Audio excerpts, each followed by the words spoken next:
नमस्कार, जय हिंद, वंदे मातरम साथियों। आज अपनी करंट अफेयर्स की एक अगली क्लास में आई होप आप सभी लोगों को बहुत बढ़िया लग रही होगी ये क्लास। और काफ़ी बच्चों के कमेंट्स भी आए हैं और बच्चे रिप्लाई भी करते हैं। एक बिटिया है सोनिका करके, उसने काफ़ी जो क्वेश्चन हमने क्लास में पूछे थे उसका उसने उत्तर भी दिया है। तो ऐसा आप सब लोग भी किया करो, इससे होगा क्या, आपको एक बार रिवाइज भी हो जाएगा और वो जो चीज़ आप लोग लिख देते हो वो चीज़ आपको परमानेंट याद हो जाती है। ठीक है, तो आप सभी से उम्मीद करते हैं कि अगर कोई भी हम होमवर्क के तौर पर अगर कोई क्वेश्चन यहाँ पर देते हैं तो उसको अटेम्प्ट करने का प्रयास कीजिए, तो आपकी तैयारी और अच्छी हो जाएगी। ठीक है, चलो शुरू करते हैं अपना पहला प्रश्न। हाल ही में विश्व दलहन दिवस कब मनाया गया है? याद रखना, विश्व दलहन दिवस की बात की जा रही है। कब मनाया गया? 8 फरवरी को, 10 फरवरी को, 9 फरवरी को, या इनमें से कोई नहीं। तो ये कब मनाया गया? याद रखिएगा, 10 फरवरी को विश्व दलहन दिवस मनाया गया। अच्छा, दलहन से एक चीज आप याद रखना कि कल वाली क्लास में डिस्कस किया था कि भारत में नंबर 1 दलहन के उत्पादन में फर्स्ट राज्य कौन सा है? तो याद रखना एमपी अर्थात मध्य प्रदेश है। चना, सोयाबीन, मोटे अनाज ये ज्यादातर उत्पादन में कौन है? तो मध्य प्रदेश है, याद रखिएगा। और बढ़ते हैं, इस महीने में जो भी इंपॉर्टेंट डे थे इनको हम लोगों को एक बार रिवाइज करना है, क्योंकि रिवाइज करेंगे तो याद रहेंगे ये चीजें। तो हम लोग रिवाइज कर लेते हैं। 1 फरवरी को मनाया गया था भारतीय तटरक्षक दिवस, याद रखिएगा।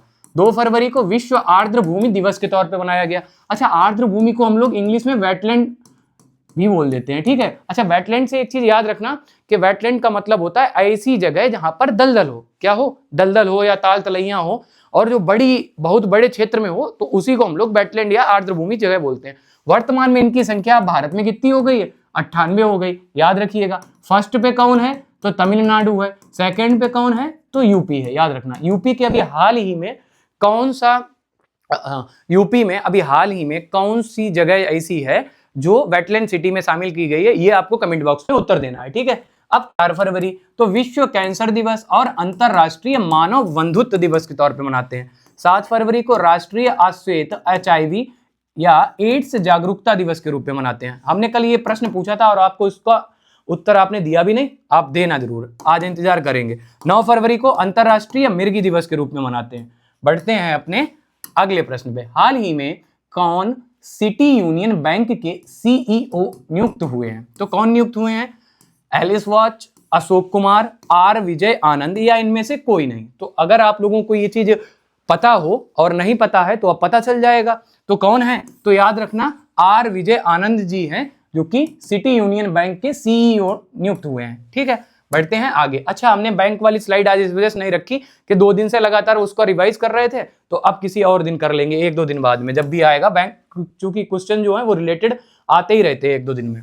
हाल ही में किस राज्य ने ग्रामीण कनेक्टिविटी को बढ़ावा देने के लिए स्पेस एक्स की सहायक कंपनी स्टारलिंक से साझेदारी की है? तो कौन सी है? कौन सा राज्य है वो? पंजाब है, गुजरात है, उत्तर प्रदेश है, या इनमें से कोई नहीं? तो याद रखिएगा वो राज्य है कौन सा? तो गुजरात, याद रखना। ठीक है, बढ़ते हैं अब गुजरात। तो गुजरात से रिलेटेड जो भी प्रश्न बनेंगे उनको भी हम लोग डिस्कस कर लेते हैं। सबसे पहले क्या, तो मैप में गुजरात आपको ये देखने को मिलेगा जहां पर शेर का मुंह जैसा दिखता है। ठीक है, कुछ शेर के मुंह जैसा दिखता है, ये देखो रहा। इसके बाद कैपिटल इसकी गांधीनगर, कंफ्यूज मत होइएगा, अहमदाबाद नहीं है। ठीक है, अहमदाबाद भारत का मैनचेस्टर है, याद रखिएगा। CM यहाँ के भूपेंद्र भाई पटेल, यहाँ के गवर्नर है आचार्य देवव्रत, और ये महाराष्ट्र के भी गवर्नर है, याद रखिएगा। लोकसभा की 26 सीटें हैं, राज्यसभा की 11 और विधानसभा में 182 सीटें हैं। कपास के उत्पादन में गुजरात सीड्स पे है। केले के उत्पादन में याद रखना आंध्र प्रदेश सीड्स पे है। काली मिर्च के उत्पादन में केरल सीड्स पे है, याद रखना। और लौंग के उत्पादन में तमिलनाडु सीड्स पे है, ये भी याद रखना। ठीक है, और दालों के उत्पादन में मध्य प्रदेश, रिवाइज हो चुका। ऐसे कीजिएगा रिवाइज तो आपको याद हो जाएगा बार बार रिपीट करने से। गिर नेशनल पार्क जो कि एशियन लाइन के लिए फेमस है, ये गुजरात में ही है। नल सरोवर लेक, तोल लेक, खिजादिया लेक, ये सब कहाँ स्थित है? तो गुजरात में। एक लेक और याद रखना इतिहास से रिलेटेड है, सुदर्शन झील के नाम से है। सुदर्शन लेक या सुदर्शन झील के नाम से। सबसे प्राचीन लेक मानी जाती है कृत्रिम, ठीक है, कि मानव द्वारा निर्मित थी, और इसका संबंध बताया जाता है चंद्रगुप्त मौर्य जी ने इसका निर्माण करवाया था, और फिर कई लोगों ने इसका जीर्णोद्धार भी करवाया, जैसे कि उनके जो नाती होते हैं जिनका नाम होता है अशोक, उसके बाद में और भी यहाँ पर जो शक शासक आते हैं वो भी इसका जीर्णोद्धार करवाते हैं। तो ये भी याद रखिएगा। ठीक है, बढ़ते हैं अब गुजरात से रिलेटेड लास्ट 6 महीने में जो भी प्रश्न है उनको भी हम लोग एक बार रिवाइज कर लेते हैं। 2 दिवसीय उत्तरार्ध महोत्सव गुजरात में आयोजित किया गया। भारतीय कृत्रिम बुद्धिमत्ता अर्थात एआई अनुसंधान संगठन की स्थापना गांधीनगर में की जाएगी। वर्ल्ड पुलिस और फायर गेम्स 2019 के 8 डिसिप्लिन की मेजबानी गुजरात करेगा। रूफटॉप सोलर अर्थात छत पर सौर ऊर्जा के मामले में गुजरात अग्रणी राज्य बनकर उभरा। अच्छा याद रखना, पवन चक्की के मामले में भी फर्स्ट पे है। याद रखना, वो बड़े बड़े पहिए देखे होंगे, चक्के टाइप के लगे होते हैं हेलीकॉप्टर के पंखे जैसे, तो उनसे भी लाइट उत्पन्न होती है, तो वो भी गुजरात ही है। गुजरात 33 साल बाद पूर्ण टाइगर स्टेट घोषित हुआ। गुजरात का मोढेरा भारत के पहले ग्रीन टाउन के रूप में प्रमाणित किया गया। राजधानी दिल्ली के अतिरिक्त गुजरात में भारत टैक्सी पायलट ऑपरेशन शुरू किया गया। अर्थ समिट 2025 का आयोजन गांधीनगर में किया गया। याद रखिएगा। बढ़ते अपने अगले प्रश्न पे। हाल ही में मनु भाकर ने एशियन शूटिंग चैंपियनशिप 2026 में 25 मीटर पिस्टल स्पर्धा में कौन सा पदक जीता? याद रखिएगा, इंपॉर्टेंट क्वेश्चन है। हमेशा एक प्रश्न ऐसा आ जाता है कि आपसे पदक पूछ लिए जाते हैं। तो ये मनु भाकर जी हैं, आप लोगों ने देखा होगा। ये क्या करती है, तो शूटिंग जो होती है, मतलब गन से चला के निशानेबाजी जो प्रतियोगिता होती है उसमें ये पार्टिसिपेट करती हैं। तो इन्हें कौन सा पदक मिला? स्वर्ण, कांस्य या रजत, या इनमें से कोई नहीं? तो याद रखना, रजत पदक इन्होंने जीता है। बढ़ते हैं अपने अगले प्रश्न पे। हाल ही में लखपति दीदियों के सरस आजीविका, अच्छा याद रखना, सरस आजीविका मेले का आयोजन कहाँ किया गया? हमने आपको बताया है सरस आजीविका जो मेला होता है या जो सरस मेला होता है, ये हमेशा कहाँ होता है? तो एक ही जगह होता है। कहाँ? मुंबई, सूरत, नई दिल्ली, गुरुग्राम। तो कहाँ होता है? बता चुके हम आपको, गुरुग्राम में होता है। कहाँ पे? जिसका पुराना नाम गुड़गांव है। ठीक है, सरस मेला हमेशा वहीं होता है। इससे संबंधित जो भी शब्द आ जाए कंफ्यूज ना होइएगा, सरस मेले का आयोजन हमेशा गुरुग्राम में ही होता है। ठीक है, बढ़ते हैं अपने अगले प्रश्न पे। हाल ही में जारी नेटवर्क रीडीनेस इंडेक्स 2025 में कौन शीर्ष पर रहा? तो कौन रहा? चीन, भारत, अमेरिका, वियतनाम या इनमें से कोई नहीं? तो कौन रहा? याद रखिएगा, अमेरिका अर्थात यूएसए इस पे शीर्ष में रहा। ठीक है, बढ़ते हैं अब यूएसए। तो यूएसए से याद रखना, ये रहा मैप में यूएसए, जितना ये रेड वाला पोर्शन दिख रहा ये यूएसए है, और ये अलास्का वाला एरिया भी रसिया से इसने बाई किया था, ये भी यूएसए का ही भाग है।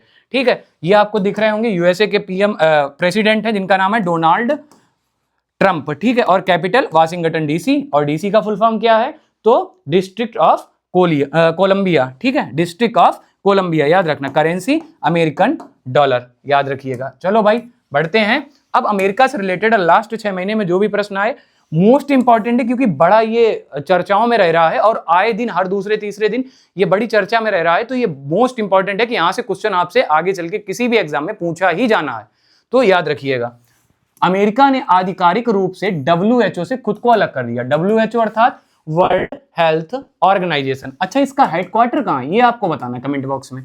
अमेरिका ने भारत को पैक्स सिलिका में शामिल होने के लिए आमंत्रित किया। अमेरिका ने 75 देश के लिए वीजा पर रोक लगा दी। अच्छा, वीजा और पासपोर्ट में अंतर क्या होता है ये हम काफी बार आपको बता चुके हैं, और अगर कोई नया आया हो तो वो भी सुन ले कि वीजा क्या होता है कि पासपोर्ट पहले समझ लो। पासपोर्ट ये होता है कि अगर आप पासपोर्ट बनवा रहे, इसका मतलब भारत सरकार ने आपको ये परमिशन दे दी कि अब आप ये देश अर्थात भारत को छोड़कर किसी अन्य देश में जा सकते हैं। पासपोर्ट स्वयं का देश देता है, और वीजा क्या होता है कि जब आप किसी देश में जाना चाहते हो, वहां की सरकार अगर आपके जो पासपोर्ट पर मोहर लगती है उसको कहते हैं वीजा, अर्थात उन्होंने परमिशन दे दी कि अब आप हमारे शहर में या हमारे देश में आ सकते हैं। ठीक है, तो दोनों का अलग ही मतलब है। अमेरिका ने ईरान के साथ व्यापार करने वाले देशों पर 25% शुल्क लगाया। अभी भारत का कम कर दिया है, ये आपको बताना कितना कम किया और कितना बचा है। अगर नहीं याद है 18% कर दिया, और ये सबसे कम है अपने आसपास जितने भी देश हैं उनमें से। अमेरिका ने सीरिया में ऑपरेशन हॉक आई स्ट्राइक को अंजाम दिया। अच्छा, एक चीज और याद रखना, 18% तो कर ही दिया, साथ में एक एग्रीमेंट साइन हुआ जिसको बोलते हैं मदर एग्रीमेंट करके साइन हुआ है। उसमें बहुत सारी चीजों में भारत ने समझौते किए हैं, तो वो चीज है। इसरो ने अमेरिका की कंपनी AST स्पेस मोबाइल की ब्लू वर्ल्ड ब्लॉक संचार सैटेलाइट को सफलतापूर्वक लॉन्च किया। अमेरिका ने सीनेट अमेरिका की संसद को बोलते हैं, जैसे भारतीय संसद को केवल संसद बोलते हैं, लेकिन अमेरिका की जो संसद है उसको सीनेट बोलते हैं, याद रखना। जैरेड आइजैक मैन को नासा प्रमुख बनाया गया। बढ़ते हैं अपने अगले प्रश्न पे। हाल ही में जर्मनी में आयोजित BIOF ACH में किस देश को कंट्री ऑफ द ईयर चुना गया? तो किस देश को चुना गया? फ्रांस है, भूटान है, भारत है, इनमें से कोई नहीं। याद रखना, कौन सा देश हो जाएगा? तो याद रखना कौन सा देश है भैया, तो यहां पर हो जाएगा भारत। ये आयोजन हुआ था जर्मनी में, ठीक है, और इसमें भारत को BIOFACH में भारत को ही कंट्री ऑफ द ईयर के रूप में चुना गया, याद रखना। अब भारत, तो भारत की राजधानी नई दिल्ली, सभी को पता होगा। अच्छा, अब भारत से रिलेटेड एक प्रश्न और है। प्रश्न ये है कि आप ये बताइए भारत की जो स्थलीय सीमा है उसकी लंबाई कितनी है, और भारत के जो तटीय राज्य हैं उनकी संख्या कितनी है, ये आपको कमेंट बॉक्स में बताना है। हाल ही में किस राज्य ने अपना पहला आर्थिक सर्वेक्षण पेश किया? ये पहला आर्थिक सर्वेक्षण है, याद रखना। इसको इंग्लिश में बोल सकते हो इकोनॉमिक सर्वे। ये सबसे पहले किसने पेश किया है, ये आपको उत्तर बताना है। गुजरात है, महाराष्ट्र है, उत्तर प्रदेश है, या इनमें से कोई नहीं? तो इसका जो सही उत्तर होगा वो क्या है? अपना प्यारा उत्तर प्रदेश। इसी ने क्या किया है? अपना पहला आर्थिक सर्वेक्षण पेश किया, याद रखिएगा। अब उत्तर प्रदेश, तो देख लीजिए भाई, ये रहा मैप में उत्तर प्रदेश। उत्तर प्रदेश की कैपिटल क्या है? उत्तर प्रदेश की कैपिटल क्या है? तो याद रखना लखनऊ। अच्छा, लखनऊ किस नदी के तट पे स्थित है? तो गोमती नदी के तट पे स्थित है। चीफ मिनिस्टर योगी आदित्यनाथ हैं, गवर्नर आनंदीबेन पटेल जी हैं। अच्छा, उत्तर प्रदेश का जो बोल सकते हो कि राजकीय पक्षी, राजकीय, राष्ट्रीय नहीं, राजकीय पक्षी क्या है? तो सारस या क्रेन, और इसका वैज्ञानिक नाम जो है gross antigone, gross antigone, gross antigone है नाम, ठीक है। अच्छा, उत्तर प्रदेश गन्ना, दूध, आलू, हरी मटर, सब्जियां आदि के उत्पादन में भारत में पहले स्थान पे, याद रखिएगा। अब उत्तर प्रदेश से रिलेटेड लास्ट 6 महीने में जो भी इंपॉर्टेंट प्रश्न बने हैं उन सभी को हम लोग एक बार रिवाइज कर लेते हैं। उत्तर प्रदेश के राज्यपाल आवास को अब जन भवन, जैन नहीं है, जन है, जन भवन के नाम से जाना जाएगा। प्रोजेक्ट डॉल्फिन के तहत दूसरा राष्ट्रव्यापी डॉल्फिन सर्वेक्षण उत्तर प्रदेश के बिजनौर से शुरू हुआ। अच्छा, यहां से एक चीज और याद रखना, गंगा डॉल्फिन बिजनौर जिले में ही पाई जाती है और कहीं नहीं। उत्तर प्रदेश सरकार ने पार्वती अर्घ पक्षी अभ्यारण्य को संवेदनशील क्षेत्र घोषित कर दिया है। उत्तर प्रदेश सरकार ने अपने सभी सरकारी स्कूलों में अब अखबार पढ़ना कैसा कर दिया? तो कंपलसरी कर दिया। प्रधानमंत्री मोदी ने लखनऊ में राष्ट्र प्रेरणा स्थल का उद्घाटन किया। उत्तर प्रदेश शिक्षा सेवा चयन आयोग के अध्यक्ष कौन बन गए हैं? प्रशांत कुमार जी बन गए। भारत का पहला वन विश्वविद्यालय गोरखपुर में स्थापित किया जाएगा। उत्तर प्रदेश में किसानों के लिए कार्बन क्रेडिट योजना शुरू की गई। बढ़ते हैं अपने अगले प्रश्न पे। हाल ही में भारत और किस देश ने हाइड्रोजन फेलोशिप कार्यक्रम शुरू किया है? तो किस देश ने शुरू किया? इंग्लैंड, नीदरलैंड, न्यूजीलैंड, या इनमें से कोई नहीं? तो याद रखिएगा किसने किया? नीदरलैंड ने किया। अच्छा, इंग्लैंड की कैपिटल क्या है? लंदन है, याद रखिएगा। नीदरलैंड की कैपिटल क्या है? तो आप लोग बड़ा कंफ्यूज रहते हो क्योंकि वहां पर अंतरराष्ट्रीय न्यायालय का हेडक्वार्टर है और वो जगह है नीदरलैंड की जगह हेग। हेग नामक शहर में मुख्यालय है, लेकिन बहुत लोग सोचते हैं कि यही राजधानी होगी, लेकिन नहीं है। नीदरलैंड की राजधानी है एम्स्टर्डम। क्या है? एम्स्टर्डम, याद रखिएगा। और ये सबसे व्यस्ततम बंदरगाह है विश्व का। सबसे विश्व का व्यस्ततम बंदरगाह क्या है? एम्स्टर्डम। अच्छा, नीदरलैंड को बोला जाता है बेनेक्स कंट्री, और ये बेनेक्स का मतलब होता है बे से हो गया बेल्जियम, ने से हो गया नीदरलैंड, और एक्स से हो गया लग्जमबर्ग। याद रखिएगा, लग्जमबर्ग में पूरे यूरोप की कॉमन संसद है, और जो ये बेल्जियम है यहाँ पर क्या है? तो बेल्जियम में आपको पता हो तो नाटो का हेडक्वार्टर स्थित है। अब आती है बात न्यूजीलैंड की। तो न्यूजीलैंड की राजधानी आपको कमेंट बॉक्स में बतानी है, याद रखिएगा। बढ़ते हैं अपने अगले और आज की क्लास के अंतिम प्रश्न पे। हाल ही में किस राज्य की पहली दिव्यांग महिला जज थन्या नाथन ने सिविल जज परीक्षा में टॉप किया है? कितनी बड़ी बात है ना, लड़कियां टॉप कर रही है ना, लड़के कुछ कर ही नहीं रहे, पता नहीं क्या कर रहे हैं, रील्स देख रहे हैं ना। तो देखो लड़कियां कितनी अच्छी कर रही है। वो तो दिव्यांग थी, इसके बाद भी उसने टॉप किया अपने क्षेत्र में। तो वो कहाँ की थी? केरल, कर्नाटक, तमिलनाडु, या इनमें से कोई नहीं? तो याद रखिएगा सही उत्तर है तमिलनाडु की रहने वाली थी। अब तमिलनाडु, तो याद रखना तमिलनाडु की राजधानी क्या है? तो सॉरी तमिलनाडु के तमिलनाडु ना होके यहाँ पर उत्तर हो जाएगा केरल, सही हो जाएगा, ठीक है। तमिलनाडु की राजधानी क्या है? चेन्नई। कर्नाटक की क्या है? बेंगलुरु। और केरल की क्या है? तिरुवनंतपुरम। अच्छा, इसका सही उत्तर केरल ही है। और केरल, अब मैप में देखते हैं तो ये रहा केरल। कहाँ रहा? ये रहा केरल, ठीक है। केरल की कैपिटल तिरुवनंतपुरम, सीएम यहाँ के पिनरई विजयराजन और गवर्नर राजेंद्र अर्लेकर। केरल भारत में रबड़ के उत्पादन पे फर्स्ट है, काली मिर्च के उत्पादन में फर्स्ट है। केरल में अनेमुडी 16, मतिकेतन 16, पंबदम 16, साइलेंट वैली अर्थात शांति घाटी कहाँ स्थित है? तो केरल में स्थित है। अच्छा, फूलों की घाटी कहाँ स्थित है? तो उत्तराखंड में स्थित है। अरविकुलम, पेरियार नेशनल पार्क, थय्यम त्योहार, ओणम त्योहार, ये सब कहाँ है? तो केरल में है, याद रखिएगा। बढ़ते हैं भाई, केरल से रिलेटेड लास्ट 6 महीने में जो भी प्रश्न पूछे गए उनको भी एक बार रिवाइज कर लेते हैं थोड़ा जल्दी, ठीक है। व्यक्तिगत इलेक्ट्रिक वाहन में अपनाने में केरल नंबर 1 पे है। केरल ने अनिवासी मतदाताओं के सत्यापन के लिए ERO नेट लॉन्च किया। केरल में अरलम वन्यजीव अभ्यारण्य का नाम बदलकर अरलम तितली अभ्यारण्य कर दिया गया। केरल के सबरीमाला श्री धर्म संस्था मंदिर में मंडला पूजा आयोजित की गई। भारत का 24/7 ओपन नेटवर्क कोर्ट कहाँ खुला? केरल के कोल्लम में खुला। केरल ने PM श्री स्कूल स्कीम में शामिल होने के लिए केंद्र सरकार के साथ क्या किया? तो साझेदारी की। वन्य जीव अधिनियम 1972 में संशोधन करने वाला पहला राज्य केरल बन गया। केरल के कोल्लम में रामचंद्रन संग्रहालय खुलेगा।